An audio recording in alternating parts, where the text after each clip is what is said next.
Well, the former capital of the Confederacy will no longer have any schools named for Confederate leaders. On Monday night, the Richmond, Virginia School Board voted to rename Jeb Stuart Elementary School after President Barack Obama. The name change will cost that district about $26,000. Jason Nichols is professor of African American Studies at the University of Maryland, and he joins us tonight. Professor, thanks for coming on. Thank you, Tucker, and happy Juneteenth. Happy Juneteenth.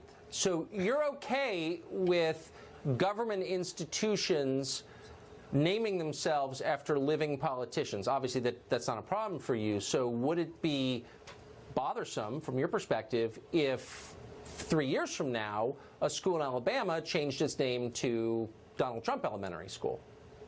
Well, Tucker, I think that we've had, of all the presidents that we've had and that we name things after, I think Barack Obama is actually one of the least problematic. He didn't enslave anyone. He didn't take any indigenous people's land.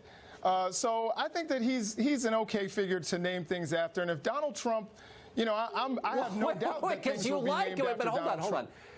But this is utterly subjective. So you're saying as long as I like the guy, it's okay to venerate him. First of all, but wouldn't Tucker, it be easier? Tucker, I never said that I liked Barack Obama or I didn't like Barack Obama. No, but you said he was a great president. He never did anything wrong. I said that he is one of the least problematic presidents that we've named things after. Remember, there are two schools in this country. I think he was the single most destructive president of my lifetime by far. But hold on. Wait, why should we name anything after a living politician? Richard M. Nixon. There are two schools in this country named after Richard M. Nixon. Dead. There's a highway named after George Wallace, the segregationist in Alabama. I agree. Also dead. No, but so you're okay, just to make sure we have the standard here, that it's okay to venerate living, which is paid for by the Clinton Foundation, the Library Foundation, and so is Obama's and every living president. Listen, but this is a government school. So let's be honest. This is like out of context, Tucker. Let's not take things out of context. Now, first of all, the context is the school is mostly African American. I get it. I know they don't want a Confederate. They consider him to be he's a transcendent figure in that community.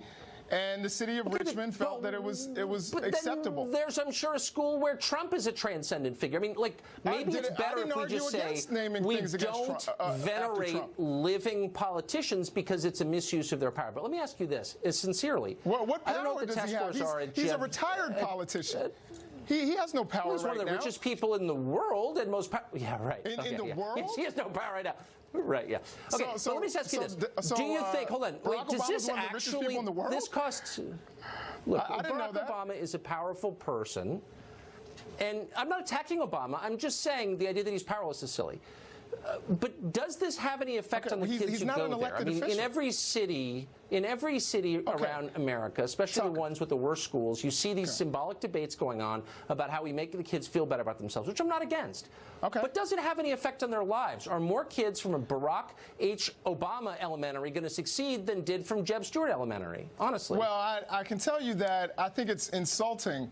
I know as a parent, it would insult me if my child, and it would certainly give me a certain view of that school system, if my child had to go to a school that was named after someone who fought to keep them enslaved. So I get it. I get it. Okay. I get it. But will it actually have an effect? Will it make the kids more successful? Will their test scores rise? Will the school become more orderly? Will it make their lives better? Honestly, do you really think that it will? Well, I can spend so much time and money on this stuff. If there is a figure that is transcendent, a figure whom they look up to and they can look in the mirror and say that person looks like my dad or looks like how I will look in the future, I think that it could have a positive effect on the self-esteem of those kids. I hope it does. And I'll tell you this but we both know it doesn't. It won't. Self-esteem is something that actually affects learning outcomes. We know that for a fact. That's not true. No, actually, we know just the opposite. The kids who score the highest on the math achievement test have the lowest self-esteem. The lowest. The lowest. And the opposite is also true. The kids with the highest self-esteem tend to get the lowest scores. The self-esteem stuff is total garbage. Yes, it is. Look it up. Great to see you, Professor. Thank you. Nice seeing you, Tucker. Always fun.